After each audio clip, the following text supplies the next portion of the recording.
Sometimes you watch documentaries and it's a whole different experience. Like, it's just enlightening. You get information that you can't let go of. It just sits in your mind. You tell people about it. It's in your dreams. I mean, I watched one not long ago that if I had not watched it, I would have no idea how much cocaine Hitler did. No idea. Like, everybody knows the Third Reich was on meth. You know that, right? The entire German army, they were on meth during World War II. Picture that. 100,000 German soldiers marching through the Ardennes forest, supposed to take 6 days, and they did it in 28 minutes. That's meth. You imagine you're sitting in a cabin in Belgium just drinking fucking milk, I guess. And you hear, "Un Auschenhaben," and you're like, holy shit. A la mer. And I mean, that's, you ever been around somebody on meth? I have. It's unsettling. They never stop talking. They want to fuck everything. And those are Americans. Can you imagine what these kinky-ass Germans were like? Just, oh, I want you to suck me dry. Hey! Gunther, back off. Now, Hitler did meth too. It's very well documented. A lot of people don't know he was given cocaine in the mornings by his personal doctor. Like, you think Michael Jackson's doctor was out of line? That was propofol to go to sleep. That's JV shit, okay? Like, I want to go to sleep. Oh, fuck. Hitler would wake up. And then his doctor was like, "Good morning, my Führer," and fucking... And he was like, "Ah, Jews!" Dude, to start your day with an 8-ball and a heart full of hatred is wild. Here's what I really want to know. Why am I learning about this at 46? I feel like every little kid should know this, you know? Like, kindergartners should come up to all of us and be like, "Do you know how much cocaine Hitler did?" You don't think that's the best deterrent story for a kid? I do. When I was a kid, they go, "Don't do coke." And you go, "Why?" And they're like, "That's what rock stars do." And you're like, "Oh, okay." You mean like Slash and Eric Clapton? And they're like, "Yes." They're up till 6 a.m. and they're shaving their bodies. And they're fucking girls. Is that what you want to do? And you'd be like, "Boo." Anybody else do coke? Yeah, Martin Scorsese. You're like, "Yeah, that fucking worked out." How about a bad guy? We don't have any. Well, there is this one. I don't know if you've heard of him. His name is Adolf fucking Hitler. He was doing mountains of coke. By the way, he was having the same dumb conversations your friends have. He was just having them about war. He was like, "We should go to Stalingrad in December."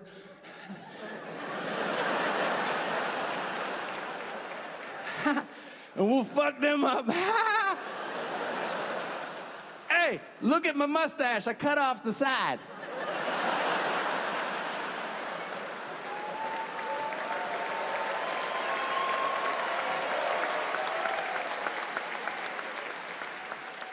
You guys want to see my art? It's pretty good. It's mostly me choking ducks. Look at this shit. You think Mussolini likes me? All right, well, no, it should be said. He was a real knucklehead. Cool accent, though. Thank you. Also, let me tell you something. This is my 6-hour special, and I'm very, very grateful that I have this opportunity. Yeah.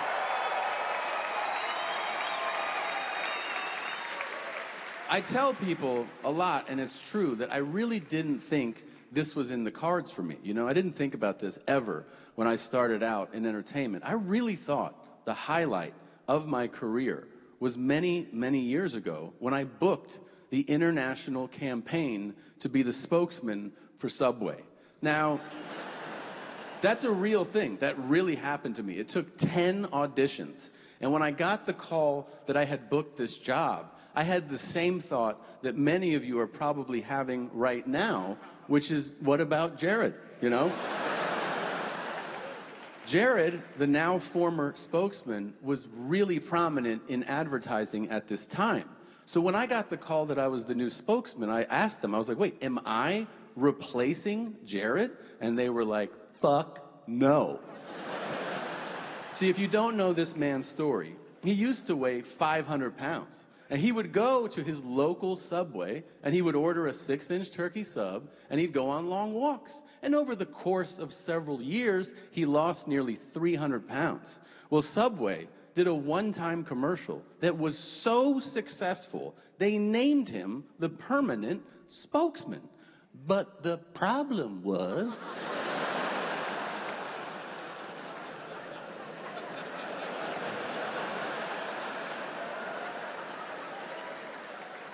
they could only use Jared to promote their healthy subs. And they needed someone that looked like they could shit standing up, right? That's where your boy came in. So I was like, wait a minute, Jared's gonna say, eat the turkey sub and eat the veggie sub. What am I gonna say? And they're like, you're gonna say, don't forget we have a meatball sub, too. I was like, okay, I can do that. But my next question was more relevant. I was like, wait, Jared plays himself. He's Jared. Am I playing Tom, the comedian, in these commercials? And they were like, no, no, no. Jared will remain Jared. You, Tom, are gonna play his derelict brother who's a mess and eats like a fucking raccoon. I was like, okay, I can do that. I go, so I'm a character. And they go, yes, you're a character. I go, great, what's my name? And they go, Jerome.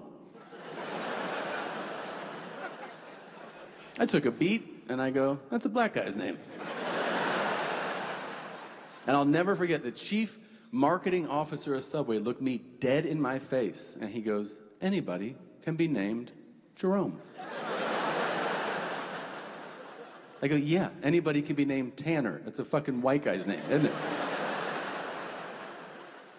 So he goes, we'll take your concerns back to the board. 2 weeks later, I am in New York City, and I'm doing a wardrobe fitting to start shooting the commercials. This guy walks into my dressing room, and he goes, hey, everybody agreed with your name issue. And I go, no shit. What's the new name? Jeff? Jason? He goes, Germaine.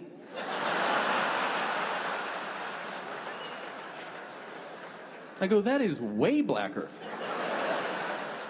Am I wearing gold fronts in these commercials? He goes, it's settled, I don't want to talk about it. I go, okay. And then we shot commercials, you guys. We shot a bunch of commercials. And then we went on hiatus, and we were gonna shoot 6 more commercials to launch this massive campaign. Well, the marketing guy resigned, a new guy came in, and he killed the ads. So I got the call. They go, it's over. These are never gonna air. You don't get the contract. This is not happening. And I got so depressed. I was like, this was my big shot. You know, it slipped through my fingers. I'm never gonna have another opportunity like this again. I just couldn't see the light. And then, about 10 years went by. And one day, I turned on the television, and our old buddy Jared was on TV too, only it wasn't a Subway commercial. It was the evening news.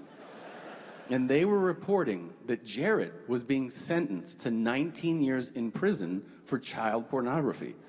And I dropped to my knees. I was like, thank you, Jesus. Thank you for taking that away when you did. I'm sorry I ever doubted you. I will never do it again.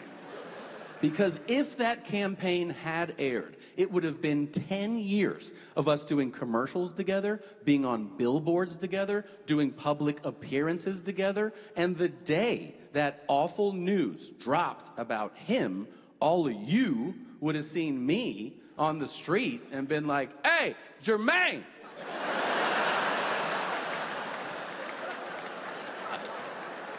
I'd be like, what? I'm Tom. And you go, shut up, you black piece of shit. What? And you go, you fucking knew.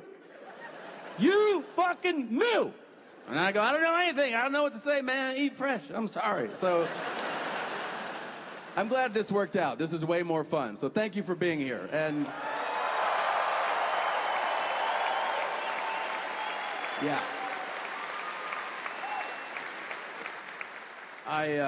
I do still have his phone number, if you're wondering. I did try sending him a link one time to adult porn, because I thought he wouldn't like it. But